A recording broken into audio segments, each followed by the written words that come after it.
मित्रों, आज सबको देख के बहुत आनंद हुआ हमें। टॉपिक इम्पोर्टेंट है, मतलब मन करे घर जाने का तो भी नहीं जाना है, पढ़ के ही जाना है। कोशिश होगी मैं कि आपको समझा पाऊँ, नहीं भी समझ में आया तो चेहरा अच्छा बनाना है। जो इस बार एग्जाम दे रहे हैं वो तो ध्यान से सुनना, और जो अगले साल दे रहे हैं उनको और ज्यादा ध्यान से इसलिए सुनना है कि इसको भी झेलना है अपने को अगले साल। कोपेंस क्लासिफिकेशन जो था वो वेजिटेशन पर बेस्ड था, मतलब वनस्पति पर। मेरे सीरियस मतलब मैं सुबह 4 बजे उठ के आया हूँ यार, मतलब थोड़ी देर बैठे रहो बस, ऐसे बात नहीं करो। मुझे अगर ऐसा पैटर्न दिखा गर्दन का तो वो सहन नहीं होती। हॉट ट्रॉपिकल डेजर्ट, ठीक है, आप वो जहां तक है क्लियर।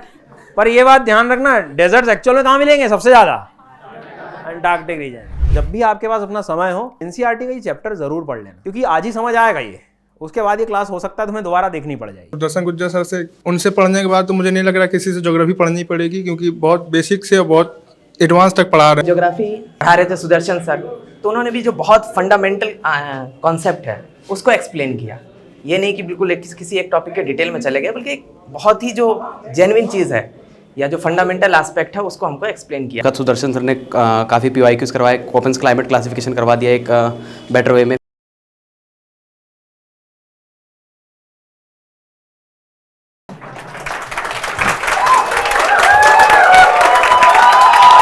मित्रों, तो आज हमारा जो बूट कैंप हो रहा है उसमें सुबह हमने इकोनॉमी के बारे में पढ़ा, सीसेट के बारे में, और अब सुदर्शन सर ज्योग्राफी, और उसमें भी जो एक बड़ी दुखती नस है विच इज क्लाइमेटोलॉजी।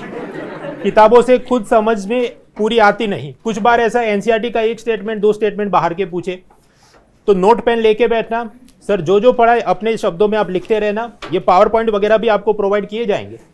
तो मैं सर को रिक्वेस्ट करूंगा, सर आप शुरू करें। All the best. Thank you. क्या हाल है सबके? आवाज आ रही है? उधर पीछे आवाज आ रही है? देखो क्या है, रिक्वेस्ट पीछे वालों से ज्यादा है कि कोशिश होगी मैं कि आपको समझा पाऊं, नहीं भी समझ में आया तो चेहरा अच्छा बनाना है ना। और जाना हो तो किसी को चले जाना, मतलब बीच में उठ के मत जाना, मुझे बुरा लगेगा ना। चलो वैसा तो नहीं करने दूंगा मैं। हाँ ठीक है, चलिए। तो वैसे हम थोड़ा लेट हैं, शुरू करते हैं। 2-3 बातें बता रहा हूँ शुरुआत में। ये टॉपिक मैंने चूज इसलिए किया है, अगर कोई मुझसे प्लस सेशंस में पढ़ा हो तो या कभी पढ़ा हो तो सबसे लास्ट का टॉपिक होता है क्लाइमेटोलॉजी का। और ये लास्ट टॉपिक वर्ल्ड क्लाइमेट का जब होता है तो वो इसलिए पढ़ाया जाता है लास्ट में कि पूरा क्लाइमेटोलॉजी रिवाइज भी हो जाए।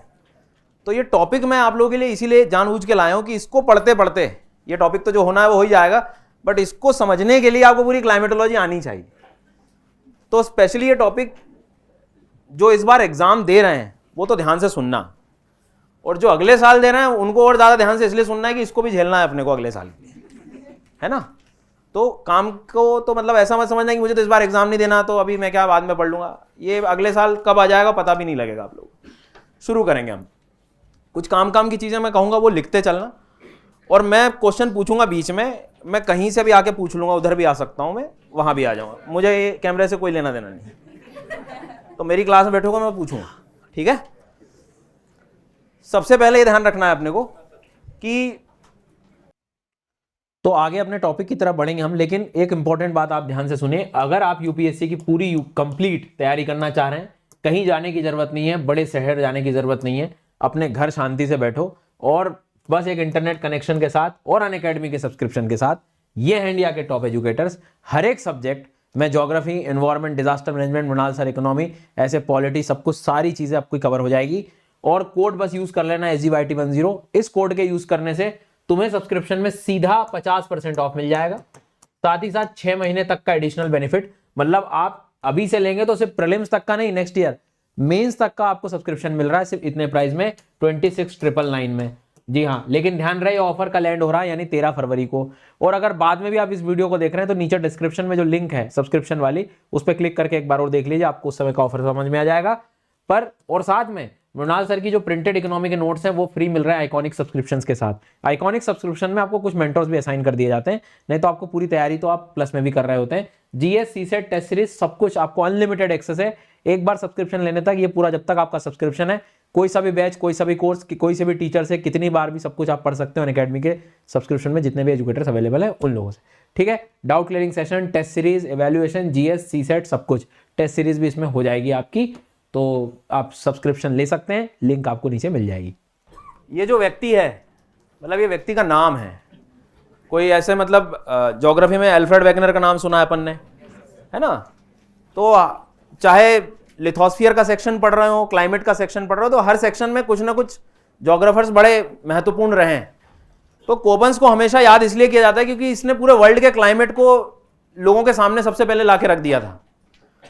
अब सबसे बड़ा चैलेंज ये है ना कि आज यदि आप या मैं कोई भी रिसर्च करें क्लाइमेट में, तो मेरे पास बहुत सारे टूल्स अवेलेबल हैं, मेरे पास टेक्नोलॉजी अवेलेबल है, सारी चीजें अवेलेबल हैं।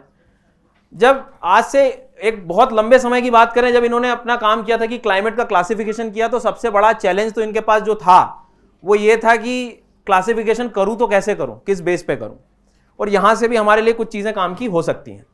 तो सबसे पहले मैं एक डायग्राम आपको दिखाता हूं। ये देख पा रहे हैं क्या आप लोग? इसको थोड़ा गौर से देखना यार, और जब आप ध्यान से देखेंगे तो कुछ कलर कॉम्बिनेशंस दिख रहे हैं, आपको दिखाई दे रहे हैं? कितने कलर कॉम्बिनेशंस दिख रहे होंगे? एक एक बात पे ध्यान देना, नहीं तो पूरा टॉपिक खराब हो जाएगा। क्या चल रहा है तुम्हारे जीवन में उसको छोड़ देना आज अगले 1.5 घंटे, इधर ध्यान देना है ना। अब मैंने 5 कहा है तो 5 बहुत काम की चीज है, आपने भी मुझे बताया 5, तो वो एक्चुअल में यहीं से स्टार्ट होगा ये सब कुछ, कोपन्स क्लासिफिकेशन, ठीक है? तो उस टाइम इतनी अर्थ, ये पेचीदा ये सिस्टम, इसको कैसे उन्होंने कनेक्ट किया। अब आज के टाइम तो मैंने जैसे कहा मेरे पास बहुत सारे टूल्स अवेलेबल हैं, सारी चीजें हैं। अब इनके पास चैलेंज ये था कि मैं कैसे करूं, तो थोड़ा सा इन्होंने रिवर्स इंजीनियरिंग अपनाई, और बड़ी इंटरेस्टिंग चीज थी। जैसे मैं आप लोगों से एक क्वेश्चन पूछूं, किसी जगह पे बहुत हैवी रेनफॉल हो रहा है, ठीक है? इमेजिन करो जरा, हैवी रेनफॉल हो गया, इधर इमेजिन करो हैवी रेनफॉल, उधर नहीं देखना है, मैंने यही तो कहा मेरी क्लास में ध्यान देना पड़ेगा सब, मैं वहां आके पूछ लूंगा। क्या बोला, क्या इमेजिन करवाया मैंने तुम्हें? हैवी रेनफॉल, तेज बारिश हो रही, सब कुछ हो रहा है। वहां फॉरेस्ट कैसे इमेजिन करोगे आप? एवरग्रीन। फॉरेस्ट की डेंसिटी क्या होगी? ज्यादा ही होगी, ठीक है?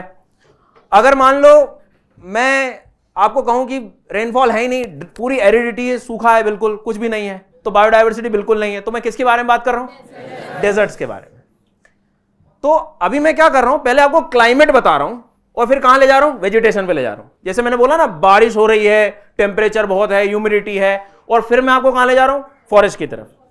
अब मान लो किसी जगह पर बहुत ज्यादा स्नोफॉल है, बहुत ज्यादा ठंडा टेम्परेचर है, तो वहां पे फॉरेस्ट जनरली हम लोग क्या देखते हैं? ऐसे कॉनिफेरस मिलते हैं, शंकुधारी। क्यों मिलते होंगे ऐसे? Basically this is a type of adaptation कि भैया कल को स्नोफॉल ज्यादा हुआ नहीं तो पेड़ तो गिर जाएगा। तो अभी वही कर रहे हैं हम, पहले क्लाइमेट पढ़ रहे हैं, फिर क्या कर रहे हैं? वेजिटेशन पढ़।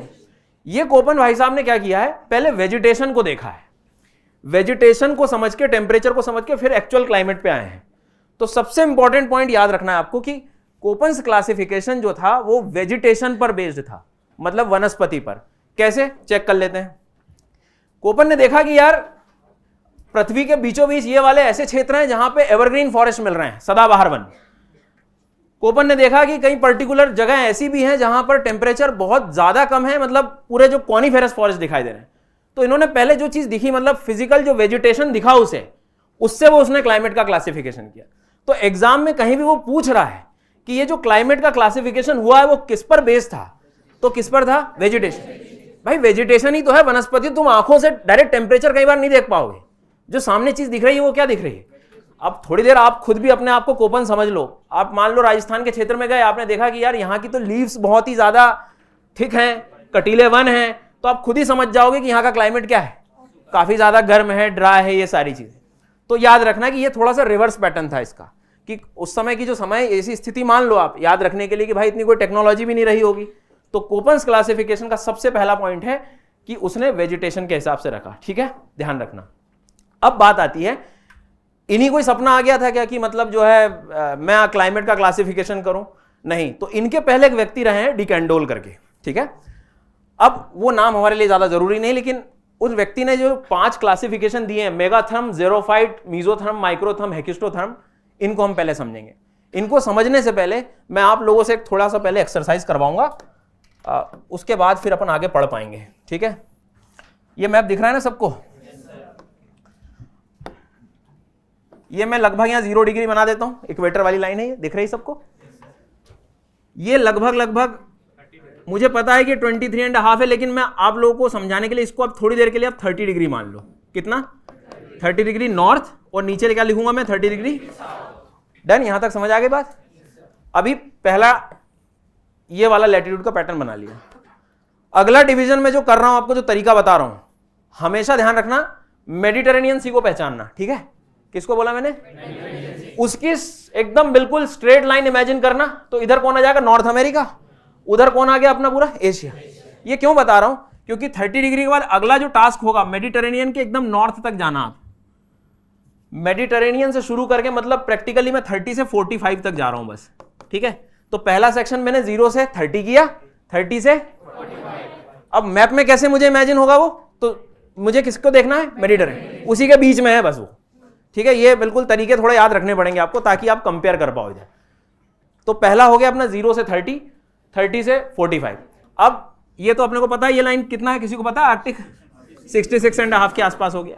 तो तीसरा क्लासिफिकेशन अपना ये हो गया। देखो, तो पहला जो ट्रॉपिकल एरियाज थे, जो हम बेसिक गर्म कहते हैं, उष्ण कटिबंध वाले कहते हैं। दूसरा फिर हमने क्या किया? 30 से 45, 45 से अब फिर बचा क्या हमारे पास? 90 तक पहुंच जाओगे। किसी को 90 के ऊपर तो नहीं जाना है? नहीं जाएंगे भाई, लैटिट्यूड कहां जाओगे? कितने बताया मैंने? 4। इसे प्रोसेस करना है दिमाग में। ये नहीं कि बैठे हैं बस पढ़ रहे हैं, लैटिट्यूड सर ने बता दिया, नहीं करोगे टॉपिक नहीं आएगा समझ में। देखो क्या गलती होती है पढ़ते टाइम में, अभी आपको समझाते जा रहा हूं। तो पहला क्लासिफिकेशन मैंने 0 से 30 किया, 30 से 45 किया, 45 से लगभग 65 मान लो, एक बेसिक समझने के लिए। 65 से 4 हो गए अपने पास। एक पैटर्न इमेजिन कर सकते हो आप कि 0 से जैसे जैसे मैं ऊपर जा रहा हूं टेम्परेचर क्या होते जा रहा है? क्या हो रहा है? इधर अंडमान टेम्परेचर कम हो रहा है ना, इतना तो पता है अपने को, इंसोलेशन, ये सारी चीजें। ठीक है? इसमें एक काम बस हम ये कर रहे हैं, जो स्पेशली ड्राई एरियाज होते हैं, ड्राई मतलब जो सूखे एरियाज हैं, डेजर्ट वाले एरियाज, उनके लिए हम एक अलग पैटर्न यूज करेंगे। जैसे सहारा डेजर्ट हो गया अपना, इधर ये ग्रेट बेसिन वगैरह के जो रीजन्स हैं, अटकामा रीजन्स हैं, ये इधर ऑस्ट्रेलिया के जो डेजर्ट्स हैं, तो डेजर्ट्स के लिए अलग एक क्लासिफिकेशन रखेंगे। अब मैं वापस आता हूं उसी डायग्राम में।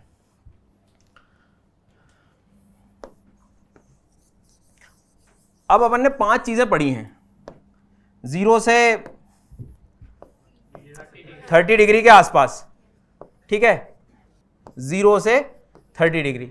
अब 30 डिग्री में 30 डिग्री तक मतलब ये जो लाल रंग दिखाई दे रहा है आपको सबको, टेम्परेचर क्या एक्सपेक्ट करते हो? यहां पे हाई होगा। हाई के लिए एक वर्ड यूज किया मैंने, मेगा। मेगा समझ ही आ रहा है? मेघा नहीं है, क्या है ये? मेगा याद रखना इसे। मेगा अच्छा, आगे क्या रखना? थर्म मतलब टेम्परेचर। अब तुम किसी भी मीडियम से हो तो कोई फर्क नहीं पड़ता, समझ आ जाएगा। मेगा मतलब ज्यादा और थर्म मतलब, तो अब आगे कोड लिखा है, क्या लिखा है? इसको ध्यान रखना है। कोपन्स क्लासिफिकेशन सबसे पहले शुरू यहीं से होगा। मैं आपको बता देता हूं भविष्य कहां जा रहा है हमारा। अभी आगे हमारा भविष्य जो जा रहा है, ये स्लाइड देखो आप पहले तो, एनसीईआरटी की दिख रही है। अब दुख दर्द यहीं से शुरू होता है। और ये भी आप पिछले 2 साल के पेपर देखना, यूपीएससी ने जितने एग्जाम कंडक्ट कराए हैं, शुरू हो गया वो क्वेश्चन। और लास्ट ईयर भी आया था यहीं से क्वेश्चन, यही ये मरीन वेस्ट कोस्ट, ये इस टाइप का यहां से क्वेश्चन था ये। अब सबसे बड़ा दुख दर्द होता है ये लेटर कोड। तो मैं आपको यहां आज पढ़ा के इतना छोड़ जाऊंगा कि कम से कम एनसीईआरटी पढ़ोगे आप तो आपको समझ में आना शुरू हो जाएगा। तो देखो इसमें सबसे पहले कुछ लेटर कोड दिख रहा है, यही सबसे ज्यादा दुखदायी होता है। तो इसी को मजबूत करने के लिए अपन बैठे हैं आज। समझ आई बात? और अगर आप मुझे और झेल पाए तो फिर मैं आगे आपको पूरे डायग्राम के हिसाब से सबके जो मेन इंपॉर्टेंट कीवर्ड्स हैं वो सारी चीजें सिखा भी जाऊंगा, ताकि आप खुद रीड करोगे तो चीजें समझ में आपको आ जाएगी। बट वो आप पे डिपेंड करेगा। लो बोल लोगे? ठीक है? तो आपको अब समझ आ गया कि हम ये मेहनत क्यों कर रहे हैं। ठीक है? वापस आते हैं। 0 से 30 लिया अपन ने, उसके बाद क्या लिया था? बताओ जल्दी बताओ। 30 से 45, 45 से, ये जब मैं कर रहा हूं तो मेरे दिमाग में ऐसे ठंडा बनाना चाहिए कि हाँ ऊपर जा रहा हूं, बोल के पास टेम्परेचर कम हो रहा है। तो मेगा से समझ गए आप। ठीक है? अब इसको छोड़ दो थोड़ी देर के लिए, बी को देखो ही मत तुम, तो मैं तो कह रहा हूं। अब आ जाते हैं अपन मीजो, फिर क्या हो रहा है? माइक्रो, और फिर क्या हो रहा है? जितना आप नीचे जाते जा रहे हो, मतलब मीजो माइक्रो, इससे समझ में आता जा रहा है कि ये चीज क्या होती जा रही है? टेम्परेचर कम होता है। अब ये कलर कॉम्बिनेशन भी देख लो, कि ये वाली जो लाइन थी मेरी, ये लगभग 0 से 30 के बीच वाली थी, तो इसको अपन ने क्या बोल दिया, मेगा। अब डेफिनेटली अगला जो आएगा हरे रंग का जो बता रहा था, लगभग मेडिटेरेनियन के आसपास वाला जो एरिया है, इसके लिए उन्होंने जो वर्ड यूज किया वो क्या किया, मीजोथर्म। मतलब अब कंपेरेटिवली टेम्परेचर क्या बोलूंगा मैं, कम बोलूंगा। अब मुझे एक सवाल का आंसर दे दो, मेगाथर्म के लिए अगर मैं लेटर कोड ए यूज कर रहा हूं, ठीक है, ध्यान से सुनना, मीजो के लिए मैं सी यूज कर रहा हूं, तो दोनों में से टेम्परेचर किसका कम होगा, किसका कम होगा, क्यों होगा, क्यों होगा? और अगर कोई बच्चा बैठ के तारे गिन रहा है यहां, तो फिर एक मौका और है बेटा तेरे पास, सी इसलिए होगा क्योंकि ये दूर है, लैटिट्यूड ऊपर है, इसका पोल की तरफ है। और जितना अब देखो, अब ये माइक्रोथर्म, मतलब मैं और नीले रंग ऊपर की तरफ जा रहा हूं, और ऊपर जाऊंगा तो टेम्परेचर कम होता जाएगा। तो एक बात तो क्लियर हो गई कि अगर मैं बी को हटा दूं, कौन से लेटर देखूं, सिर्फ ए बी देखूंगा क्या, सी डी और ई, टेम्परेचर क्या हो रहा है, यह बात ध्यान रखना आपने को। तो सबसे ठंडा किसको मानूंगा मैं, किसको मान रहा हूं, पक्का? देख लो एक बार, कुछ सीखा है कि नहीं अपन ने, चेक तो कर लें एक बार। अब आप कुछ मत करो, लेटर कोड देखो और ई को देखो पहले। ई को इधर देखो क्या लिखा है, और ये टुंड्रा वुंड्रा सुनते हैं, ये समझाऊंगा ये सब, लेकिन इतना तो समझ में आएगा टेम्परेचर यहाँ पे क्या है। और नहीं कुछ तो क्या लिखा है, नो ट्रू समर, मतलब क्या है, गर्मी हो ही नहीं रही यहाँ पे। क्यों होगी भाई पोल पे गर्मी, समझ आई बात? अब आप पैटर्न बी को छोड़ दो थोड़ी देर, ए में भी देखोगे तो ट्रॉपिकल मतलब टेम्परेचर यहाँ पे क्या है, गर्म वाला है। अब आप जैसे सी पे आते हो तो धीरे धीरे मेडिटेरेनियन का एरिया देखो पकड़ में आ गया, अपने को एक आइडिया लग जाएगा थोड़ा सा। और अभी तो अपने शुरू किया चीजें, धीरे धीरे समझ में आपको आने लगेगी, फिर धीरे धीरे आप और अपन आगे बढ़ेंगे। यहां तक समझ आई बात? अगर कोई हिंदी मीडियम का लर्नर है तो वो भी देख सकता है कि ये देखो, टुंड्रा सही अर्थों में कोई ग्रीष्म नहीं, सदैव हिमाच्छादित हिम, मतलब पूरा बिल्कुल जमा हुआ प्रदेश। तो अभी तक आप लोगों ने क्या सीखा कि सबसे पहले कभी भी इस तरह के मैच द कॉलम, कोई भी क्लाइमेट वगैरह के बारे में बात कर रहा हो तो सबसे पहला काम है मुझे फर्स्ट लेटर को आइडेंटिफाई करना है। किसको? क्योंकि वो तुम्हें सबसे पहले तो वर्ल्ड में पहुंचाएगा कि बात कहां की कर रहा है। समझ आई बात यहां तक सबको? ठीक है, तो क्विकली अपन अब जो है एक डायग्राम बना लेते हैं।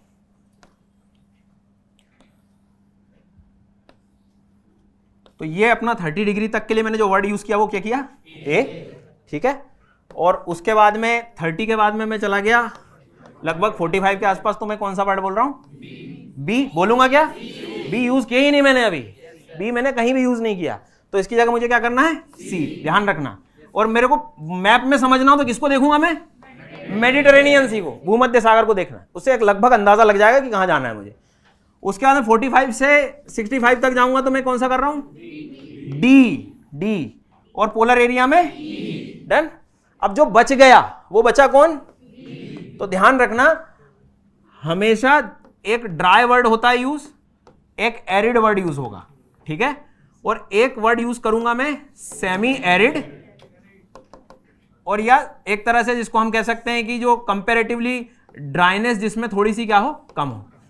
और थोड़ा आराम से बात करूं, यदि एकदम बेसिक समझाऊं आपको, तो डेजर्ट लिख सकता हूं मैं इसको, और इसको थोड़ी देर के लिए ग्रासलैंड्स की तरह जा सकता हूं। समझो इसको क्या है, ड्राई शब्द मतलब पूरा बिल्कुल सूखा स्थिति, शुष्कता जिसमें हम कहते हैं। और फिर एक आता है सेमी एरिड या सेमी ड्राई, मतलब एकदम उतना ज्यादा शुष्क नहीं है, इसका मतलब वो धीरे से किधर आ रहा है, ग्रासलैंड्स। घास के मैदान और मरुस्थल में यही तो अंतर है ना, ठीक है।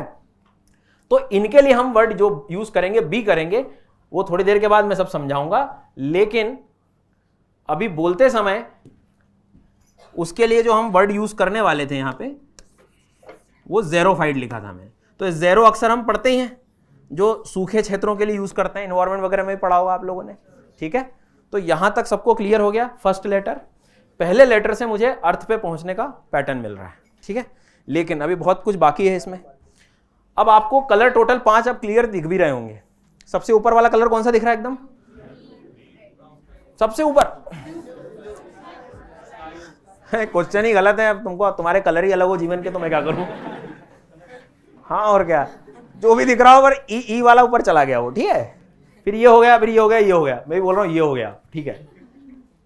अब खुद सोचो, मैंने बोल दिया कि ये सबसे ज्यादा गर्मी वाले क्षेत्र है और इसको मैंने ए क्लाइमेट कह दिया। पर एक ही टाइप का अगर मैं क्लाइमेट बोलूंगा तो पूरे अर्थ पे एक जैसा क्लाइमेट मिले ऐसा जरूरी नहीं है। इसको आसान भाषा में समझाऊं तो ये जो प्यारा भारत दिख रहा है आपको, इसका क्लाइमेट क्या इक्वेटर से मैच कर रहा होगा क्या? सोचो आप।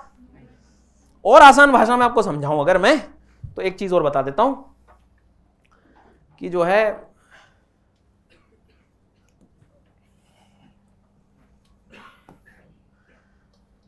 सपोज ये कॉन्टिनेंट है और इधर से अगर विंड आ रही है, ठीक है, ये अपने को पता है, तो ए बी और सी, जब एक विंड चलती है तो यहां अलग इंपैक्ट डालेगी वो, क्योंकि किनारे उधर सबसे पहले मिल रहे हैं, उधर से ओशियन से आ रहे हैं, पीछे वाले बात नहीं करना, उधर आखिरी में दो जो बैठे हो आप लोग इधर बात नहीं करेंगे, आप बहुत दूर से आए हो मैं पढ़ाने आपको। हाँ मतलब मेरी क्लास चली रही थी नहीं तो जीवन में।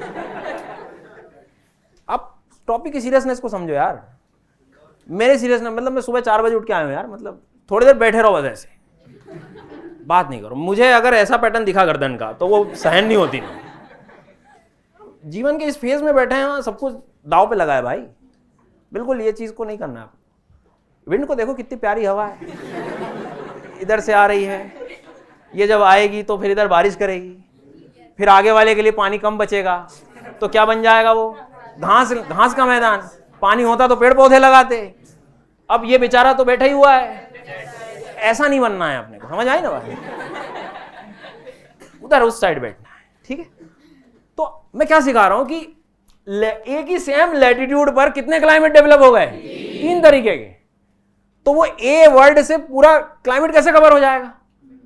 आप देखो ना, 0 से 30 डिग्री के आसपास आपने वर्ड बोल दिया ए, और अब कितने कॉन्टिनेंट आते हैं, पूरा अफ्रीका ही आता है बेसिकली, यहां देखोगे साउथ अमेरिका है, तो 3 क्लाइमेट डेवलप हो रहे हैं, तो उसको आगे और लेटर कोड्स यूज करने पड़े।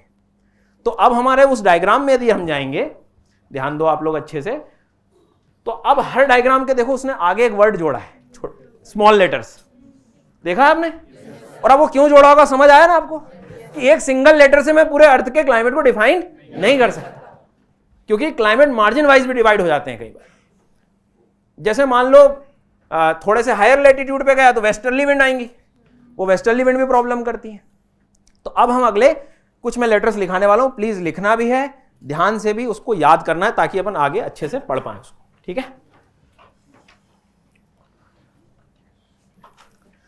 और अभी तक जो मैंने बता दिया उसको एक बार यहां आपको दिखा भी दूं। कैपिटल लेटर ए था, बी था, सी था, डी था और ई था, ठीक है। ए में इतना तो समझ में जाएगा कि ट्रॉपिकल वाला पार्ट है अपना, उष्णकटिबंध, और बी वाला जो था वो ज़ेरो था, ये मीजो, माइक्रो और हेकिस्टो। हेकिस्टो का मतलब आप ऐसे समझ लो कि काफी ज्यादा जो ठंडे में है, ठीक है। ध्यान देना, लेटर्स कैपिटल लेटर्स हैं ये, यहां लेटर्स का भी खेल है, स्मॉल और उसमें दिक्कत होगी, इसलिए लेटर कौन से यहाँ पे, कैपिटल। अब मैं कुछ लेटर्स लिखवा रहा हूं, ये स्मॉल एफ, ठीक है, ये स्मॉल एफ है, बड़ा वाला मत बनाना गलती से भी, कोई भी गलत हो जाएगा क्वेश्चन। स्मॉल एफ का मतलब तुम्हें जो समझना है कि पहले लिख देता हूं मैं, नो ड्राई सीजन। अब इसे सिर्फ लिखना नहीं है, तो मैं फील करना है। नो ड्राई सीजन मतलब 12 महीने में ऐसा टाइम भी नहीं आ रहा है कि जरा भी क्या हो, ड्राइनेस। इसका मतलब क्या हुआ? इसका मतलब यह हुआ कि precipitation through out the year, मतलब सीधी बात है साल भर बारिश जैसा माहौल है। उसका मतलब ही तो ये हो ना, नो ड्राई सीजन। जिसे नहीं आ रहा वो खुद प्रोसेस करो थोड़ी देर, कि साल भर में जी रहा हूं, वो कैलेंडर याद आ रहा हो दिमाग में से, पंडित जी वाला लग रहा था घर में, हर महीने को इमेजिन करो कि हर महीने बारिश हो रही है, तो उस चीज को कैसे बोलोगे आप? तो इक्वेटर पे चले जाओ, चलो आप। अब इक्वेटर वाला जो एरिया है वहां पे तो इतना तो पता ही है अपने को कि यहां पे बारिश रोज हो रही है, वहां कोई ड्राई सीजन है क्या? अब कोपन ए बोल के तो समझा नहीं सकता था, तो कोपन ने क्या करा कि अब मैंने क्या लगा दिया, एफ। तो स्पेशली ट्रॉपिकल क्लाइमेट के लिए कौन सा वर्ड यूज कर लूंगा मैं?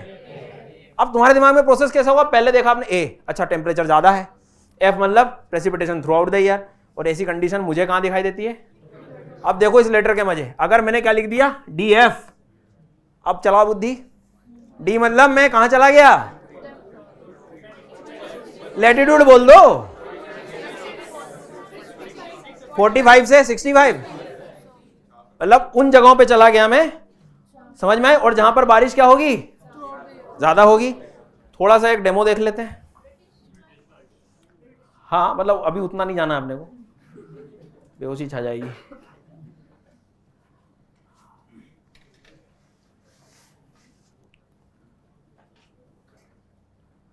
ये देखो आप, डी में मैंने कहीं यहां का कलर किया है क्या? सबसे पहला लेटर आपने ये देखा। और एफ क्या लिखा हुआ है वहां, precipitation through out the year. होता क्या है, यहां पे साल भर कौन सी विंड चलती होगी आपके हिसाब से? लगभग वेस्टर्ली चली आ रही होती है। खूब ओशियन लगा हुआ है, खूब साइक्लोन बनेंगे, जाते रहेगा, और इतना टेम्परेचर भी नहीं कि खूब ड्राइनेस ला दे। समझ रहे हो आप? तो ये दुनिया के, अब इन जगहों को डिफाइन करने के लिए उसने जो लेटर, देखो आप डी भी यूज कर लिया और एफ लगा के, तो हम स्मॉल लेटर क्यों लिख रहे हैं समझ आ रहा है ना आपको, कि और हम अर्थ में अलग अलग जगह का बिल्कुल इंडिविजुअल वहां का क्लाइमेट देख पाए, बस और कुछ नहीं। चलो एफ के बाद आप स्मॉल एम लिखिए, स्मॉल वाला जो एम था।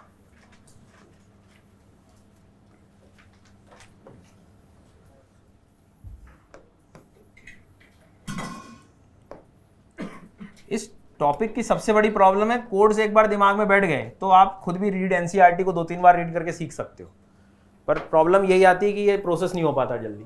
एम से बनेगा मॉनसून, ये तो याद कर सकते हो आराम से। अब भारत में ही है, जैसे इंडिया में कौन सा क्लाइमेट है, अब गर्मी में रहते हैं तो हम मॉनसून, भारत को डिनोट करना हो तो हम लोग क्या बोल सकते हैं, ए और एम। ए क्यों यूज कर रहा हूं, बहुत सारा हिस्सा 0 से 30 डिग्री में आ ही जाएगा, और अब एम के लिए कौन सा यूज कर लिया मैंने, मॉनसून। आ रही बात समझ में? लेकिन इसमें मैं एक ऐसा वर्ड यूज कर लूंगा, शॉर्ट ड्राई। इसको कैसे प्रोसेस करूं दिमाग में, शॉर्ट ड्राई सीजन। अब इंडिया को थोड़ा इमेजिन करोगे तो कुछ ही टाइम ऐसा रहता है ड्राइनेस वाला, नहीं तो कभी ना कभी ठंड में बारिश आ जाती है, मॉनसून 4-5 महीने परेशान कर रहा होता है। तो पूरा ड्राई लिख दूंगा क्या मैं, भारत में पूरी ड्राइनेस ही है क्या? बिल्कुल, मॉनसून आ रहा है इसलिए शॉर्ट ड्राई सीजन, मतलब कुछ ही समय ऐसा रहता है जब ड्राइनेस भी देखी जा सकती है, तो उसका सेंस ये भी है।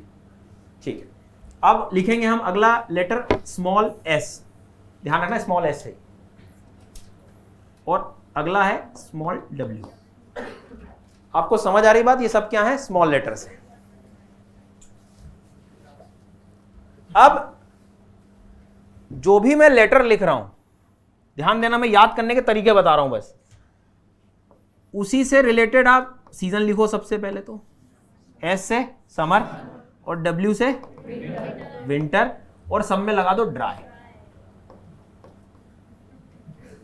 लियो, कौन था ड्राई वाला? कौन बैठा है प्लस का यहाँ, कोई बैठा है प्लस वाला? भाई साहब, तो तुमको तो पता होगा मैं आगे कॉमा लगाने वाला हूं। क्यों, तुमको तो ये बताओ आगे कॉमा लगाने वाला हूं। बहुत बढ़िया, मत दिलाओ यार, यार मैं बड़ी मुश्किल से आया हूं वहां से निकल के। हाँ चल रहा है आजकल। तो समर ड्राई और विंटर ड्राई, देखो धीरे धीरे प्रोसेस करेंगे अब, क्योंकि खिचड़ी भी मचेगी धीरे से, इकट्ठे होंगे ही। तो सबसे पहला काम क्या है, एस से सीजन बनाएंगे हम समर, और डब्ल्यू से विंटर, और उनको ड्राई। अब इनके जस्ट अपोजिट सीजन को इमेजिन करेंगे आप। अगर गर्मी में बारिश नहीं हो रही है तो विंटर में इसको क्या कर देंगे हम लोग, रेनफॉल इमेजिन करो थोड़ी। ये कुछ तरीके मैं तुमको याद करने के लिए बस बता रहा हूं, जो अभी आपको टेबल जैसे मैं ले जाऊंगा समझ में आना शुरू हो जाए। भैया मेरा काम सिर्फ ये है कि क्वेश्चन कन्वर्ट हो जाए, ज्ञानी तो तुम बाद में बन जाना, सिलेक्शन के बाद बहुत समय रहेगा, अभी फिलहाल अपना काम है। तो देखो ध्यान से समझना है ना, एस को क्या किया मैंने, तो गर्मी के मौसम पूरा सूखा पड़ा हुआ है, तो जो बारिश होती है वो कब हो रही फिर, और नहीं पता हो मेडिटेरियन क्लाइमेट कभी पढ़ा होगा आपने, भूमध्य सागर क्लाइमेट की खास बात ही क्या है, विंटर में रेनफॉल होता है, उस जगह के क्लाइमेट को CS लिखते हैं हम लोग। ठीक है, दूसरी बात, जिसने ये नहीं सुना हो तो वो किसी ने इतना तो सुना होगा, अंगूर की खेती होती है, विटिकल्चर, फिर तुम बोलते क्यों, क्योंकि वहां विंटर में रेनफॉल होता है, तो वही वाला विंटर रेनफॉल। तो वहां उस टाइम आप देखते हो तो उसकी खास बात होती है कि समर ड्राई रहते हैं वहां। अब यहां क्या लिखूं, आप अपनी बुद्धि चलाओ, दिल्ली वाली है, समर रेनफॉल, समर वेट बोल सकते हैं, मतलब ये अल्टरनेट ड्राई वेट की कंडीशन हो गई। बेसिकली ये ग्रासलैंड जैसे आप इमेजिन कर सकते हो इनको, क्योंकि देखो जैसे इधर समझना प्लीज सब लोग ध्यान देना। जैसे मान लो यहाँ कोई अभी एक विंड आ रही थी तो यहाँ तो बारिश हो ही जाएगी। ये बीच वाले में आप सोचो, कॉन्टिनेंटैलिटी में बीच में बारिश के चांस कब होंगे, ठंड में होंगे कि गर्मी में होंगे? सोचो सोचो। देखो किनारों पे तो दिक्कत नहीं है, हवा आएगी समुद्र से बारिश कर जाएगी। बीच में गर्मियों के आसपास ज्यादा चांसेस होंगे। क्यों? क्योंकि टेम्परेचर ज्यादा होगा गर्मियों में, एवोपरेशन ज्यादा होगा, तो बारिश के चांस भी क्या होंगे? ज्यादा। पर ठंड में जब टेम्परेचर ही नहीं है, एवोपरेशन का रेट वैसे ही कम है, तो और ज्यादा ड्राइनेस हो जाएगी। तो ये जो लिखा है ना हमने, winter dry, summer rain, generally grassland वाले एरियाज को भी आप थोड़ा सा इस तरह से समझ सकते हैं। खैर, तो एक बार जरा इसको फिर से हम लोग रिवाइज करेंगे, फिर आगे बढ़ेंगे। अभी कहाँ खाई बेटा? दौड़ा दौड़ा खिलवाऊंगा, अभी पूछूंगा तेरे से सवाल। रसमलाई याद आ रही तेरे को? ये याद कर ले, कोपन सपने में आएगा नहीं तो। चलो, तो आ रहा है दिमाग में कुछ? टेम्परेचर ज़्यादा है, ये कैपिटल बी बोला है मैंने, सी डी और ई, ये आप ही के लिए लिखा है मैंने दिमाग में प्रोसेस करने के लिए। ये जो बिल्कुल कोल्ड टेम्परेचर्स के लिए यूज़ कर रहे थे हम लोग, ठीक है, ये एटलीस्ट हम बोल सकते हैं कि ये माइक्रो के लिए था, ये मीज़ो के लिए, ज़ेरो, और ये अपने ट्रॉपिकल लिए। ये तो चलो अब याद हो ही गए हमें। अब एफ मतलब करो प्रोसेस, नो ड्राई सीजन, ठीक है, रहेगा याद ये सबको। एम से क्या बनाएंगे? मॉनसून टाइप बनाएंगे। एस और डब्ल्यू लिख दो। एस मतलब समर, समर को ड्राई बना दो, और डब्ल्यू मतलब विंटर ड्राई रहेगा। और ज़्यादा इसका अल्टरनेट चला सकते हो आप कि समर में ड्राई है तो विंटर में रेनफॉल, और ये सारी चीज़ें, ठीक है। अब एक बार मैं टेबल की ओर आपको ले जाता हूँ। सबसे पहले ए वाले को, क्लाइमेट को देखो, उसका मतलब समझो पहले। कल को यदि ये कैरेक्टरिस्टिक्स मैच द कॉलम में ही आ गए तो आप गलत नहीं होंगे हमसे। ए एफ, तो एफ का मतलब क्या था? No dry season. अपने नोट्स में देखो, फिर यहां देखो, फिर प्रोसेस करो। आई बात समझ में? नो ड्राई सीजन आया, उसका कैरेक्टरिस्टिक्स क्या है, और ए से हमें समझ में आ रहा है कि वो क्या है? ट्रॉपिकल, गर्म वाला क्षेत्र, उष्ण वाला क्षेत्र। समझ में आएगा भैया सबको ये? अभी आपका सिर्फ फोकस टेबल की तरफ जाना चाहिए। मुझे ये पता है कि एक बार टेबल तुम्हें प्रोसेस हो गया, उधर आखिरी में बेटा दोनों कुछ चैटें चल रही हैं आपकी, मैंने मना किया, इधर ध्यान दे लो, ठीक है। तो ये ए समझ में आ गया। अगला क्या लिखा है मैंने? ए एम, एम से तो आगे पड़ोस में क्या लिखा है देखो आपने, और ये मैंने रटवाया नहीं, तुमने खुद प्रोसेस किया कि मॉनसून टाइम में, जब भारत का जिसमें भी मॉनसून आप देखते हो तो थोड़ा सा ड्राई रहता है। साल भर ड्राई सीजन है क्या? इसलिए समझ आ गई बात यहां तक। इसके बाद में ए डब्ल्यू से क्या बनाया? Winter dry. अब देखो इधर इस साइड देखो, ट्रॉपिकल वेट एंड ड्राई लिखा है। वेट क्यों लिखा होगा उसने? अपोजिट क्लाइमेट में एक बार बारिश हो जाती है। देखो फिर से देखो, डब्ल्यू में विंटर ड्राई, समर में वेट, तो इसलिए उसने ट्रॉपिकल वेट एंड ड्राई। समझ आया? पक्का? ठीक है। अब आ जाओ सी वाले पे। पहले सी एस को देखो। पहले सी से तुम्हें इतना तो समझ में आ गया कि ये मेडिटेरेनियन वाला एरिया है अपना। माइक्रोथर्म है कि मीजोथर्म है? पक्का? ठीक है। उसके बाद में एस शब्द लिखा हुआ है उसने, समर ड्राई, तो वो क्या लिख रहा है? ड्राई हॉट समर, ठीक है, कोई दिक्कत नहीं। हो गई प्रोसेसिंग यहां तक। अब ऊपर वाले में एक प्रॉब्लम तुम्हें और दिख रही है कि इसका पेट नहीं भरा था तो इसने ए और बी बोल ले आया, ठीक है, ले आने दो, देखेंगे अपन।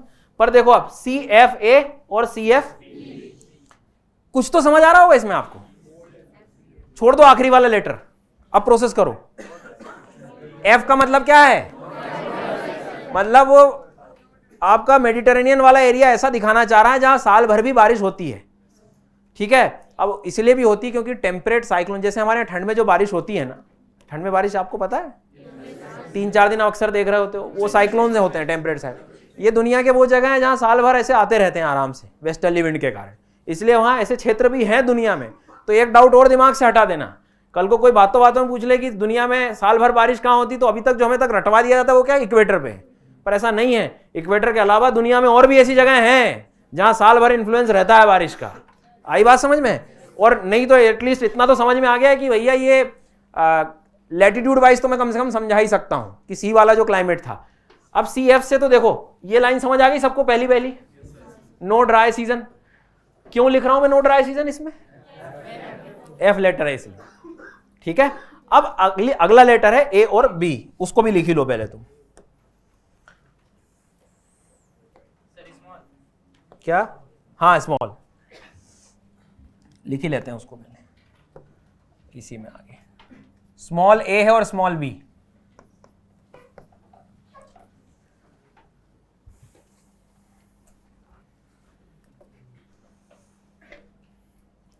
मैं थोड़ा थ्योरेटिकली पहले समझा देता हूं, फिर प्रोसेसिंग के लिए अलग से एग्जांपल से समझा दूंगा।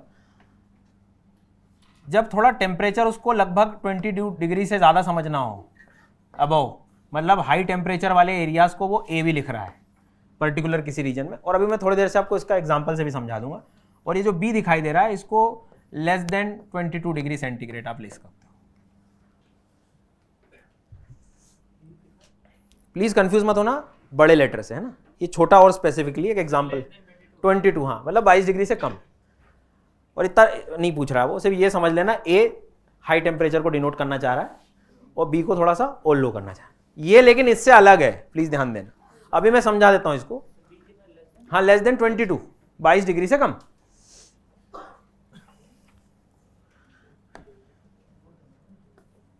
एक मोर देन है और एक लेस देन है, मतलब एक में ज्यादा टेम्परेचर है, एक में कम टेम्परेचर।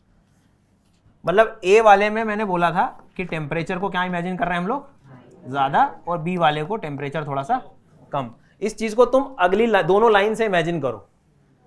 एक में समर क्या लिख रहा है वो, और एक में लिख रहा है समर है वार्म लेकिन उसमें टेम्परेचर थोड़ा सा क्या है, कंपैरेटिवली कम है। अब इसको कैसे समझ सकते हो, देखो जैसे मान लो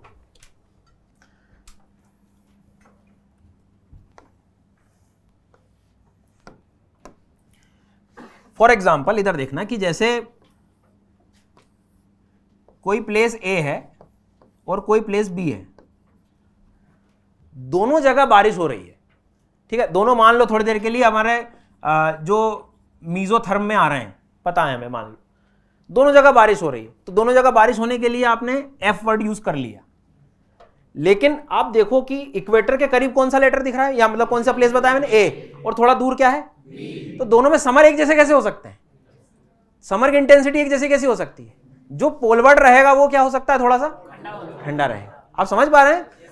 या मान लो कोई चीज थोड़ी ऊंचाई पर भी हो सकती है, प्लेस कोई सा ऊंचाई पे हो सकता है, कोई हो सकता है बिल्कुल समुद्र के पास हो, क्योंकि समुद्र के पास जब होती है कोई भी लोकेशन तो वहां पे थोड़ा सा इन्फ्लुएंस समुद्र के कारण टेम्परेचर मॉडरेट हो जाता है।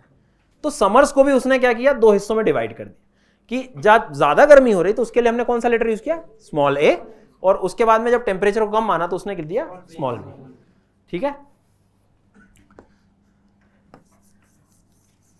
तो अब मैं एक बार फिर से दोबारा सी का समझा रहा हूं, ध्यान से समझना।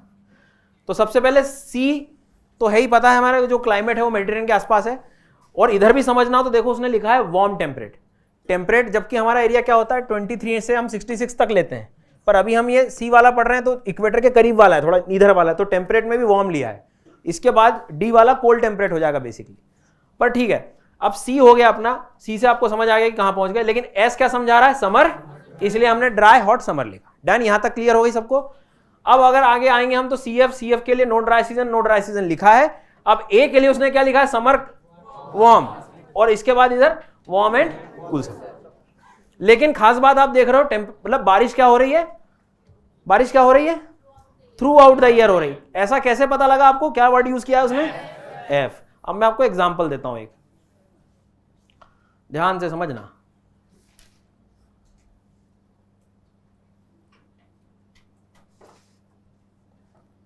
ये देखो, ये लेटर को पढ़ो जरा, सी एफ, कुछ समझ आ रहा है, rainfall through out the year होगा, ठीक है।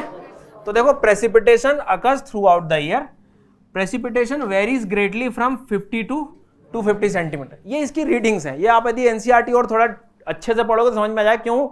कारण ये है कि ये वो लोकेशन है जहां एकदम इक्वेटर के पास भी नहीं, यहां टेम्परेचर बहुत वेरी कर रहा है अपने आप में। दूसरी बात आप देख रहे हो कि ज्यादातर टेम्परेचर 15 से 20 डिग्री, 4 से 10, ये इसलिए भी कह रहा है क्योंकि ये पोलर के पास होता तो बहुत माइनस में चला जाता, इक्वेटर के पास होता तो बहुत हाई भी हो जाता। तो कंपैरेटिवली रेंज जो है जनरली कम है। और आप इस अगले साल का ये जो पिछले साल का जो पेपर में जो क्वेश्चन था इसको पढ़ो, लास्ट ईयर का क्वेश्चन है प्रीलिम्स का ये।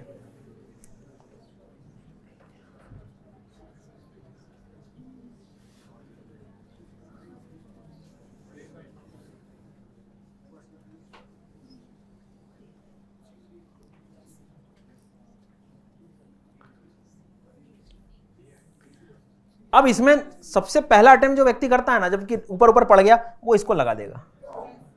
पर आप सोचो कि इक्वेटर पे आप नॉर्मली मतलब ये एक्सपेक्ट कैसे करोगे, बारिश ज्यादा ही होना है वहां। और अगर आप एनसीईआरटी की इस तरह से थोड़ी बहुत लाइन वाइन पढ़ोगे तब जाकर तुम्हारे जो है बिल्कुल बुद्धि चलेगी।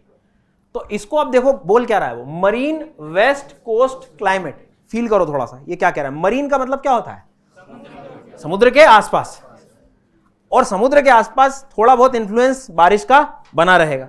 वहां के जो समर्स भी होंगे वो इतने ज्यादा गर्म होंगे क्या, इसलिए वर्ड कौन सा यूज किया उसने, बी।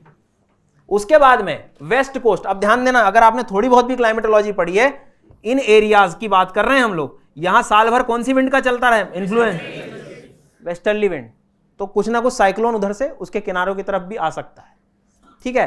अब दूसरी बात, एक बात और ध्यान रखना, ये जो चीज आप देख रहे हो इसमें अगर मैं ए लगा देता तो वहां पे समर्स क्या हो जाते, थोड़े से गर्म हो जाए।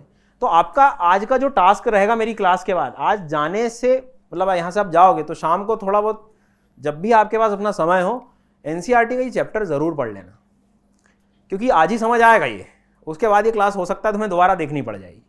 तो लेटर कोड से तो ही तुम समझ पाओगे धीरे धीरे, और हमेशा फोकस उसकी हेडिंग पे करना। पहले लेटर कोड को समझना, थोड़ा पहले अपने दिमाग में क्रिएशन कर लेना, उसके बाद वो लाइंस पढ़ना, तब तुम्हें धीरे धीरे समझ आएगी, ठीक है। और ये पीडीएफ में शेयर करवा दूंगा, क्योंकि इसमें मैंने उसी एनसीईआरटी की काम की जो लाइंस है वो निकाल दी हैं, तो आप फिर मैच कर लेना क्या क्या समझ आपको आ रहा है। खैर, अब अपन आगे बढ़ते हैं, उस टेबल को कंप्लीट करते हैं। यहां तक समझ आ रहा है ना सबको?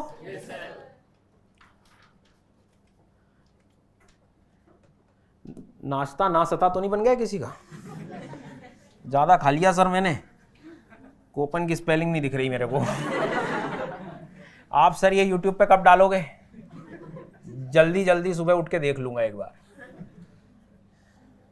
अच्छा आ रहा है क्या सर यूट्यूब पे? जा रहा हूं सर मैंने इसलिए कहा था यार ये टॉपिक थोड़ा सा ऐसा है कि जिसमें पूरी कनेक्टिविटी चाहिए। जैसे अभी मैंने कहा कि वेस्टर्ली विंड के कारण बारिश होगी, तो वो आपको पता होना चाहिए इस लैटिट्यूड पे एक्चुअल वेस्टर्ली चलती है, थोड़ा इन्फ्लुएंस देगी वो, ठीक है। तो मेरे हिसाब से ये 2 सर्कल हमारे कंप्लीट हो चुके हैं। आगे बढ़ेंगे, आगे आप लोग समझाओगे, मैं नहीं समझाऊंगा। डी और एफ। एफ क्या समझा रहा है? एफ क्या समझा रहा है? ठीक है। और उसके बाद में सीवियर विंटर क्यों लिखा होगा इसने? अब आप पोलर के पास जा रहे हो भाई, डी की तरफ चले गए तो टेम्परेचर कोई हाई वाई नहीं लिखा उसने, सीवियर विंटर। और अब बोल रहा है डब्ल्यू, तो डब्ल्यू से देखो अपने नोट चेक करो सब लोग, विंटर ड्राई। और उसके बाद में वो भी क्या बोल रहा है, वेरी सीवियर। मतलब वो डी से आप कनेक्ट कर सकते हो कि विंटर भी बहुत ज्यादा। समझ आई बात? लेटर कोड समझ में आ रहे हैं? बिल्कुल ठीक है। अच्छा, इधर भी पढ़ना चाहो तो देखो इसने क्या लिखा है, ये आर्कटिक के पास चला गया है तो वहां विंटर और क्या हो जाएगा, और सीवियर हो जाएगा। समझ आ रही कहानी? ठीक है। अब आते हैं अपन ईटी और ईएफ पे। ध्यान दो, यहां क्या आपको ऑब्जर्वेशन दिख रहा है, थोड़ा सोचो क्या अलग दिख रहा है। कि पहला लेटर तो ठीक है समझ आ गया, पर जो दूसरे लेटर है वो स्मॉल नहीं है, वो कैपिटल आ गए। पर वो आप आराम से याद भी कर सकते हो। टी का मतलब होता है टुंड्रा, यही लिखा हुआ है। टुंड्रा शब्द तुमको कहीं भी मिल जाए जीवन में, उसका रियल फील लेना हो तो टुंड्रा मतलब बंजर, लिख लो कहीं भी। टुंड्रा मतलब बंजर जो हो जाता है, बिल्कुल बंजर भूमि। कारण यह है कि आप पोलर एरिया पे जाओ, वहां पे टेम्परेचर इतना ज्यादा कम है कि वहां कुछ पनप ही नहीं पा रहा है। तो वो जो लाइकन मॉसेस वाली जो चीजें मिलती है थोड़ी बहुत, वो टी मतलब टुंड्रा। तो भाई टुंड्रा है तो नो ट्रू समर, बात तो सही है। यहाँ कोई समर वगैरह तो कुछ होना नहीं। लेकिन एक एफ वर्ड और है, मैं जनरली एफ से ऐसे याद कराता हूं, इसको तुम फ्रॉस्ट समझ लो। फ्रॉस्ट का मतलब क्या होता है? फ्रॉस्ट, जो चीज बिल्कुल ही एक तरह से ऐसे याद कर लो। तो एकदम जब आप पोल्स में ही चले जाओगे, अंटार्कटिक एकदम पोलर रीजन में, तो वहां तो पेरेनियल, कुछ जगह आज भी हमारे अर्थ पे हैं जो साल भर बर्फ से ढकी हुई हैं, परमानेंटली आइस कवर्ड है। तो उसके लिए जो हमने वर्ड यूज किया वो क्या किया? Perennial ice. पेरिनियल मतलब साल भर, वर्ष भर, ठीक है। तो ईटी, टी से मतलब अपने को याद रखना है टुंड्रा के बारे में बात कर रहा है। यहां देखो पोलर आइस कैप्स, जो बड़े बड़े ग्लेशियर्स हैं जो पिघल ही नहीं रहे हैं, पर अब जब ग्लोबल वार्मिंग पिघलते हैं तो उनकी न्यूज आती है, वो उन्हीं की जगह के लिए बात कर रहा है वो पेरिनियल आइस। और फिर एक आखिरी है हाईलैंड। हाईलैंड मतलब एच। इसको ऐसा समझो, ए बड़ा कैपिटल ए लेटर कब यूज किया था हमने? ट्रॉपिकल के लिए किया था, याद है? 0 से 30 क्या किया था? पर उस जगह पे भी तो ऐसे माउंटेन्स हैं हाइट वाले जहां पे टेम्परेचर क्या बिल्कुल ठंडा है, समझ में? हिमालय हो गए, एंडीज वाले कुछ रीजन्स हो गए, जो हाइट वाली रीजन। तो अब इसका ये मतलब नहीं कि तुम ठंडा क्लाइमेट तुम्हें सिर्फ पोल्स पे मिल रहा है दुनिया में। दुनिया में इधर ट्रॉपिकल रीजन्स में भी माउंटेन की हाइट पे, क्योंकि हमें मालूम है हाइट जितनी बढ़ती है उतना टेम्परेचर क्या होता है? कम होता है। तो इस बात को ध्यान रखना कि हाईलैंड्स विद स्नो कवर, इसका मतलब समझ आ रहा है आपको? हाईलैंड विद स्नो कवर मतलब ऐसे क्षेत्र जो बर्फ से ढके हों। अरे हिमालय के पास चले जाओ, तिब्बत प्लेट्यू पे चले जाओ, वो पोलर पे है क्या? तिब्बत का पठार पोलर रीजन में है क्या? पर वहां टेम्परेचर क्या है? बातें चल रही हैं आप दोनों की, दिख गए मेरे को? गजब का टीचर मिला है भाई साहब, क्लास में बैठने भी नहीं दे रहा है। तो देखो हाईलैंड विद स्नो कवर, पता नहीं मैपिंग वगैरह करी हो आपने तो शायद ये देखो, ये लाया था मैप, मुझे पता था कि कुछ लोग बातें करेंगे तो उनके लिए फोटो ले आऊं। क्या दिखाई दे रहा है भाई? ये पोलर रीजन के हैं क्या डायग्राम? ये भाई अपना एंडीज है, रॉकीज रीजन है, ये Himalaya, Hindu Kush reason, Alps reason. यहां की हाइट पर भी तुम्हें क्या दिखेगा? स्नो दिखेगा। तो वहां का क्लाइमेट के लिए हमने कौन सा लेटर यूज किया है? एच। एच से हाईलैंड। समझ आया? सर नींद आ रही लेकिन समझ भी आ रहा है। काफी देर से आप बैठे हो ना, अगर आपको ऐसा लग रहा है तो नहीं है, पढ़ना चाहिए आपको। तो ये हाईलैंड क्लाइमेट भी आई थिंक समझ आ गया। बस ज्यादा परेशान नहीं करूंगा, एंड होने वाला है। खैर, हिंदी मीडियम, हिमाच्छादित उच्च भूमियां, ठीक है।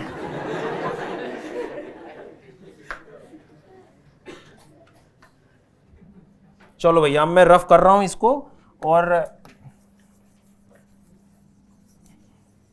इतना तो तुम्हारा वार्म अप हो गया इस टॉपिक में कि खुद लड़ लोगे अभी आप लोग। तो ये H क्लियर हो गया। T से बताओ एक बार जल्दी से, मेरे को याद चाहिए यहाँ, ये नहीं कि घर जाके करूंगा मैं। T से, F से पेरेनियल आइस, ठीक है। अब यहां पे D से हमें समझ लेना है कि विंटर क्या है? सीवियर है।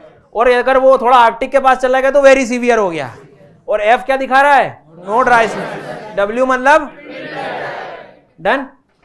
और थोड़ा ऊपर आ गया मैं, तो CS, S में क्या हो गया? समर ड्राई, मतलब विंटर में रेनफॉल। वो किस क्लाइमेट के बारे में बात कर रहा होता है? इसके बाद में CFB और CFA, तो उसमें मालूम है नो ड्राई सीजन यूज कर लिया। A में थोड़ा समर ज्यादा गर्म है और कूल समर के लिए, ठीक है। अब AF, AM और AW में तो F मतलब वही अपना ट्रॉपिकल इक्वेटोरियल वाले रीजन हो गए, मॉनसून हो गया, विंटर ड्राई सीजन, ठीक है। अब मुझे पता है आदो की जो एकदम जिनको समझ में आ रहा है उनका ध्यान सिर्फ यहां जा रहा है। ये बताओ ना, ये बताओ ना एक बार, इसको बताओ ना, इसको भी देखेंगे अपन, देखेंगे यार, इसको भी देखेंगे।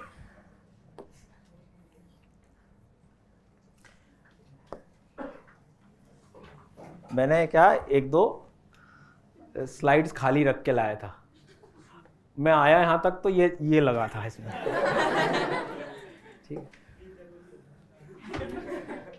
खैर, तो ये उन बच्चों के लिए जिनको कंप्लीट पूरी तैयारी करनी है यूपीएससी की, तो अनअकैडमी जो सब्सक्रिप्शन प्रोवाइड कर रहा होता है उसके लिए है ये।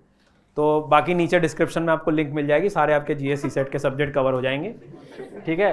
अभी लेकिन हमारे को कूपन ट्राई करना है फिर से। नहीं, पर मैंने सही में यहाँ 2 स्लाइड लगाई थी खाली।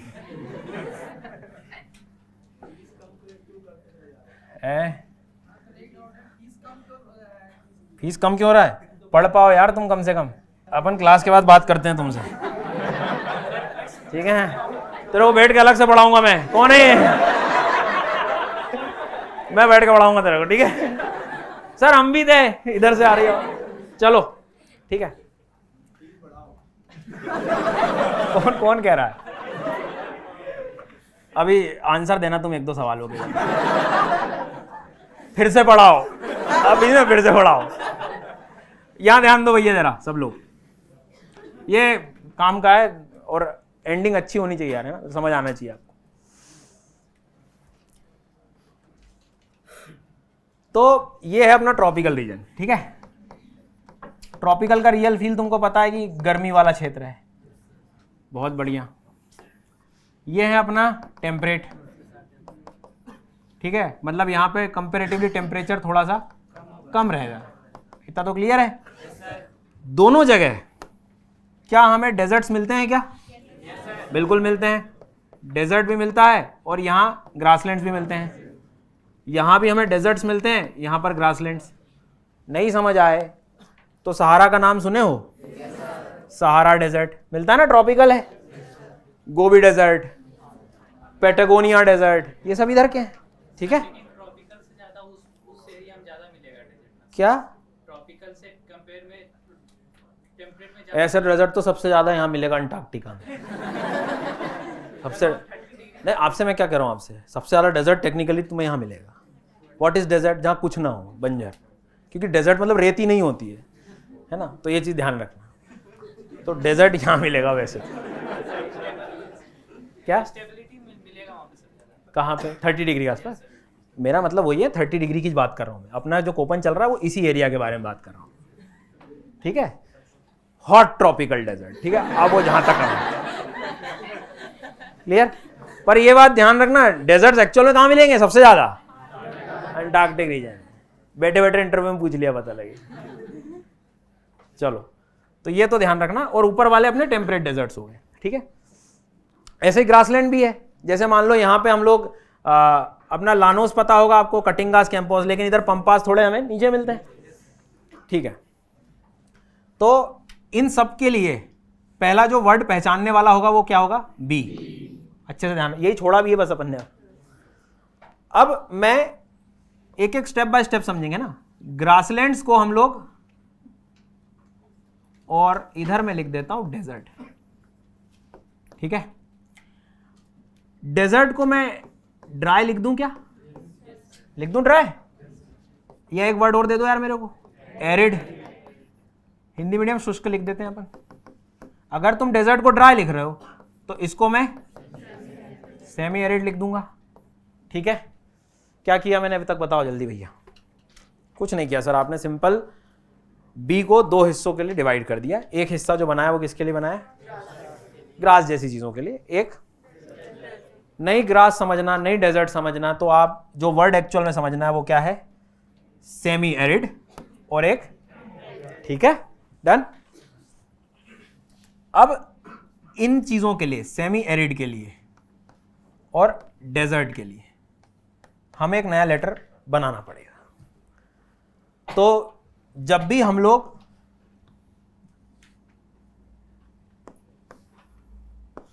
ये देखो, लेटर मैंने कौन सा बनाया है? एस बनाया है, ठीक है। एस किसके लिए यूज कर रहा हूं मैं? ठीक है। और इसके लिए क्या यूज कर रहा हूं मैं? डब्ल्यू। अब मान लो किसी को घबराहट हो रही हो तो तुमको दिखा दूं मैं कि पढ़ना तो पड़ेगा। ये देखो एस और डब्ल्यू आ रहा है आगे, तो पढ़ लो आप। समझ आ गई बात? तो वो एस काय में लिखा देखो आपने, ये देखो दिख रहा है तुम्हें? दिख रहा? तो पढ़ना है अपने को, मतलब हाँ ठीक। तो ध्यान रखना ये चीज, ऐसा नहीं कि बस बैठे हैं कि ये क्यों कर लिया। तो जब भी सेमी एरिड होगा उसके लिए क्या वर्ड यूज किया मैंने? सवाना ग्रासलैंड सुना है? सवाना से एस बना लेना है, सहारा मत याद करना, नहीं तो ट्रिक बनी ट्रैक्टर। सन ने बोला था तो सवाना से, अब ग्रासलैंड से ऐसे याद रखो। ठीक है, तो अब मैं लेटर क्या यूज कर सकता हूं, BS और BW, दोनों जगह B लगा दिया मैंने और कुछ नहीं किया। लेकिन अभी एक दुख और बाकी है, क्या? वो ग्रासलैंड और डेजर्ट या तो ट्रॉपिकल भी हो सकता है और या टेम्परेट भी हो सकता है। ठीक है, अभी अपन थोड़ा इसको पहले पचा लें अपन अच्छे से, तो इसको एक बार फिर से अपन रिवाइज करेंगे, धीरे धीरे पढ़ेंगे आराम से, चीजें जो है याद होनी चाहिए। चलो भैया बताओ मेरे को कि बी के लिए मैंने सबसे पहले 2 डिवीजन किए। ठीक है, एक वर्ड मैंने बनाया एरिड, एरिड मतलब जो शुष्कता वाला, और एक वर्ड जो यूज किया सेमी एरिड, डन, अर्ध शुष्क। अब इसके लिए जो लेटर यूज किया वो क्या किया मैंने, W, सही में, और ये ठीक है, और जो हमारा चला आ रहा है वो तो आगे लिख ही दूंगा मैं, वेल डन। अब ध्यान से समझना, जो ट्रॉपिकल एरिया वाले हैं, गर्म वाले हैं, हॉट, जो ट्रॉपिकल वाले जो वर्ड हैं उसके लिए मैं स्मॉल h लेटर यूज करूंगा। जो भी चीज यहां मिल रही है, डेजर्ट मतलब ट्रॉपिकल गर्म वाले क्षेत्र में, तो जो हॉट ट्रॉपिकल या उष्ण कटिबंध के लिए हमें H वर्ड यूज करना है। और टेम्परेट में टेम्परेचर क्या होता है, थोड़ा सा कूल होता है ना, तो ये कूल से K बना दो, स्मॉल K मतलब कूल। मतलब ये हो गया, इधर देखो BW से, इधर देखो सब लोग भैया, BW से एरिड। लेकिन डेजर्ट 2 प्रकार के होते हैं, डेजर्ट हॉट भी हो सकते हैं और ठंडे भी हो सकते हैं। तो क्या बन गया, BWH और BW। प्रोसेस करो, B से तो अपने को ज़ेरोफाइट समझ आ गया, W से डेजर्ट, लेकिन अब गर्मी वाला हॉट ट्रॉपिकल डेजर्ट, और K कूल टेम्परेट डेजर्ट। ठीक है, अब इसका करूंगा तो मैं अगर H और इसका K बनाऊंगा, तो अगर मान लो ग्रासलैंड BSH, कौन सा ग्रासलैंड हो गया ये, हॉट वाला, मतलब ट्रॉपिकल ग्रासलैंड। BS जबरदस्ती मत लिखना, समझ के ही लिखना है अपने को, मैं 5 मिनट और पढ़ा जाऊंगा, जबरदस्ती नहीं लिखना। H का मतलब क्या है, तो जो चीज गर्म वाले क्षेत्र में, ट्रॉपिकल ग्रासलैंड्स, और BS टेम्परेट ग्रासलैंड। समझ आई बात? फिर से एक बार और आखिरी मौका है तुम्हारे पास। B अपने लिए 0 वाला हो गया। सबसे पहले हमने क्या करा, ग्रासलैंड के लिए S, डेजर्ट के लिए। अब वो दोनों चीजें हमें ट्रॉपिकल में भी मिलती हैं और टेम्परेट में मिलती हैं। तो ट्रॉपिकल के लिए हमने H से याद रखने का तरीका हॉट, टेम्परेट के लिए K। ये दोनों छोटे स्मॉल लेटर हैं। ठीक है, अब बस BSH BW के ये कर लिया अपन ने। अब एक बार इसको चेक भी कर लो कि पढ़ भी रहे थे या बस वैसे ही परेशान हो रहे हैं। सबसे पहला काम B सब में दिख रहा है, कोई प्रॉब्लम? अब W वाले को देख लो पहले। W वाले में देखो ध्यान से, तो W वाले में जो वर्ड कॉमन है वो क्या है, दिखा सबको? शुष्कता वाला दिख गया। अब आगे देखो, आगे क्या कह रहा है वो, H का मतलब क्या था, हॉट, जो इक्वेटर के पास है। उसका लैटिट्यूड क्या है, लो लैटिट्यूड है, 1 डिग्री 2 डिग्री 10 डिग्री 20 30 तक। और जो K कूल, उसमें क्या लिखा है, मध्य अक्षांश हो गए, थोड़े ऊपर आ गया। क्लियर हो गई बात यहां तक? तो इसमें देखो मिड लैटिट्यूड डेजर्ट लिख दिया और इसमें सब ट्रॉपिकल डेजर्ट। इससे भी समझ सकते हो, क्योंकि जितना आप लैटिट्यूड में, मिड लैटिट्यूड मतलब ये ऊपर आ गए, आप 30 के ऊपर आ गए। क्लियर हुई बात? अगला आपने शायद प्रोसेस कर ही लिया होगा इतनी देर में। एस में देखो एक वर्ड कॉमन क्या है, सेमी एरिड, और एच मतलब हॉट लो लैटिट्यूड, के मतलब ये तो तय है कि तुम्हें अभी समझ में आ गया तो ठीक है, जब भी समझोगे तुम्हें समझ में यहीं से आएगा ये टॉपिक, चाहे फिर तुम यूट्यूब से देखो। ये बात मैं बिल्कुल कह रहा हूं। जिस दिन तुम्हें एक्चुअल में मन हो गया एग्जाम देने का ना कि अब दूंगा मैं, अब तैयारी करूंगा, तो पढ़ोगे इस टॉपिक को, रिवाइज भी करोगे, तभी ये यहीं से निकलेगा। क्योंकि तुम सेल्फ यदि पढ़ना चाहोगे, कठिन है, ये चीज़ आपने अभी भी देख ली होगी। ठीक है, तो आई थिंक सारे लेटर कोड्स आपके दिमाग में आ गए होंगे। मैं आपसे फिर कह रहा हूं कि ये रीडिंग आपको अच्छे से करनी होगी। स्पेशली इस बार कौन दे रहा है प्रीलिम्स? बहुत बढ़िया। आप लोग पूरी क्लाइमेटोलॉजी अच्छे से पढ़ना, उसके बाद ये एनसीईआरटी का ये चैप्टर पढ़ना। अभी डायरेक्ट ऐसा भी मत पढ़ना कि बिल्कुल, क्योंकि ये पूरा पूर्ण रूप से प्रोसेस नहीं होगा। लेकिन हाँ, इससे आपको काफी हेल्प मिल जाएगी। और मेरे हिसाब से जो एक बेसिक क्वेश्चन अक्सर यूपीएससी पूछता है कैरेक्टरिस्टिक्स मैच द कॉलम वाले, वो आप कन्वर्ट कर जाओगे जहां तक है। और उसके बाद में ये देखो, ये समरी थी हमारी ट्रॉपिकल ए, याद आ रहा है? इसी में हमने ए एफ यूज किया है ना, एम यूज किया है। उसके बाद में ये अभी जो बी वाले क्लाइमेट ऊपर तक मिल रहा था, तो इनके लिए हमने कौन से वर्ड यूज किए हैं? के, याद आ रहा है? और इनके लिए अब वो डिपेंड कर रहा है कि अगर डेजर्ट है तो मैं WH लिख दूंगा, और अगर घास के मैदान वाले एरिया है। समझ आई बात? इसको देखो, ये कोपेन्स क्लाइमेट, ये सी। अब सी का पहचानने का तरीका क्या बताया था मैंने तुमको? उसके आसपास बिल्कुल पकड़ सकते हो आप चीजें। अब डी वाले में थोड़ा सा आप और ऊपर चले गए, मेडिटेरेनियन से और थोड़े ऊपर चले गए, और ई वाला जो था वो सबसे बड़ा डेजर्ट है ना। क्लियर हो गई बात? और फिर अपने एक लेटर क्या था? एफ क्या था? उसके बाद में मॉनसून ड्राई, फिर एस और डब्ल्यू बनाओ, समर ड्राई, विंटर ड्राई। ठीक है, ये होने के बाद में फिर ए और बी भी यूज। हालांकि एनसीईआरटी में थोड़ा कम दिया है, सी डी तक भी है एक्चुअल में। 10 डिग्री से ज़्यादा टेम्परेचर में सी आ जाता है, 10 से और कम है तो डी भी आ जाएगा। और डिटेल में खूब पर इतना जाना अपने को जाना भी नहीं, तो इससे आपको समझ में आ गया। और जो कैपिटल डब्ल्यू था वो डेजर्ट के लिए यूज़ किया। डेजर्ट को वो किताबों में एरिड वर्ड यूज़ कर सकता है, हिंदी मीडियम शुष्क वर्ड यूज़ कर सकता है। एस कैपिटल के लिए क्या यूज़ किया अपन ने? ग्रासलैंड वर्ड या सेमी एरिड। और एच को और के को कूल से याद करो तुम तो बस। ठीक है, तो ये तरीका था इसको समझने का। मतलब मैं कोई खूब ऐसे प्रोफेसर वाली रास्ते नहीं अपना नहीं आते समय, अपना मेन काम अभी क्वेश्चन कन्वर्ट करना है। बट ये काम अधूरा है, आपको इसमें रीडिंग थोड़ी लगेगी, क्योंकि अभी और भी एजुकेटर्स के सेशन हैं, तो उसके हिसाब से फिर वो भी पढ़ाएंगे, आप लोग देख लीजिएगा। बाकी यहाँ तक कोई दिक्कत तो नहीं है?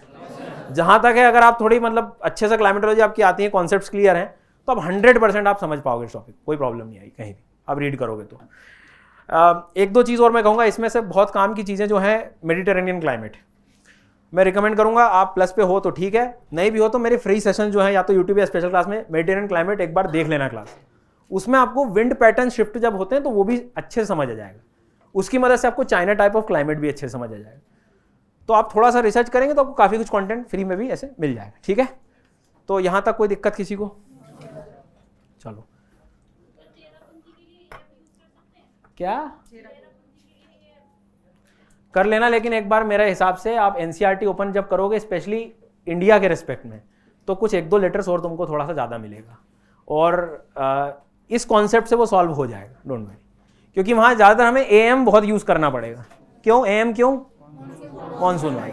आपको गंगा वाला जो प्लेन है उसके लिए एक जी लेटर अलग मिलेगा। मतलब आप इंडियन ज्योग्राफी के एनसीईआरटी ओपन करेंगे ना, तो इंडिया का कोपेन्स क्लाइमेट क्लासिफिकेशन भी आपको समझ आ जाएगा आराम से। चलिए ठीक है, तो थैंक यू सो मच, आप लोगों ने इतना समय निकाला मेरे लिए, थैंक यू। बाकी फिर मिलेंगे हम लोग अगली क्लासेस में। ठीक है, चलो, थैंक यू। एक इंपॉर्टेंट बात आप ध्यान से सुनिए, अगर आप यूपीएससी की पूरी कंप्लीट तैयारी करना चाह रहे हैं, कहीं जाने की जरूरत नहीं है, बड़े शहर जाने की जरूरत नहीं है, अपने घर शांति से बैठो और बस एक इंटरनेट कनेक्शन के साथ और अनअकैडमी के सब्सक्रिप्शन के साथ, ये है इंडिया के टॉप एजुकेटर्स। हर एक सब्जेक्ट में geography, environment, disaster management, Mrinal sir economy, ऐसे पॉलिटी, सब कुछ सारी चीजें आपको कवर हो जाएगी। और कोड बस यूज कर लेना SGYT10। इस कोड के यूज करने से तुम्हें सब्सक्रिप्शन में सीधा 50% ऑफ मिल जाएगा, साथ ही साथ 6 महीने तक का एडिशनल बेनिफिट। मतलब आप अभी से लेंगे तो सिर्फ प्रीलिम्स तक का नहीं, नेक्स्ट ईयर मेंस तक का आपको सब्सक्रिप्शन मिल रहा है सिर्फ इतने प्राइस में, 26,999 में। जी हाँ, लेकिन ध्यान रहे ऑफर का लैंड हो रहा है यानी 13 फरवरी को। और अगर बाद में भी आप इस वीडियो को देख रहे हैं तो नीचे डिस्क्रिप्शन में जो लिंक है सब्सक्रिप्शन वाली, उस पर क्लिक करके एक बार और देख लीजिए, आपको उस समय का ऑफर समझ में आ जाएगा। पर और साथ में मृणाल सर की जो प्रिंटेड इकोनॉमी के नोट्स हैं वो फ्री मिल रहा है आइकॉनिक सब्सक्रिप्शंस के साथ। आइकॉनिक सब्सक्रिप्शन में आपको कुछ मेंटर्स भी असाइन कर दिए जाते हैं, नहीं तो आपको पूरी तैयारी तो आप प्लस में भी कर रहे होते हैं। जीएस, सीसेट, टेस्ट सीरीज सब कुछ आपको अनलिमिटेड एक्सेस है एक बार सब्सक्रिप्शन लेने तक। ये पूरा जब तक आपका सब्सक्रिप्शन है, कोई सा भी बैच, कोई सा भी कोर्स, कोई से भी टीचर से कितनी बार भी सब कुछ आप पढ़ सकते हो अनअकैडमी के सब्सक्रिप्शन में, जितने भी एजुकेटर्स अवेलेबल है उन लोगों से। ठीक है। Doubt clearing session, test series, evaluation, GS, CSAT, सब कुछ। टेस्ट सीरीज भी इसमें हो जाएगी आपकी, तो आप सब्सक्रिप्शन ले सकते हैं, लिंक आपको नीचे मिल जाएगी।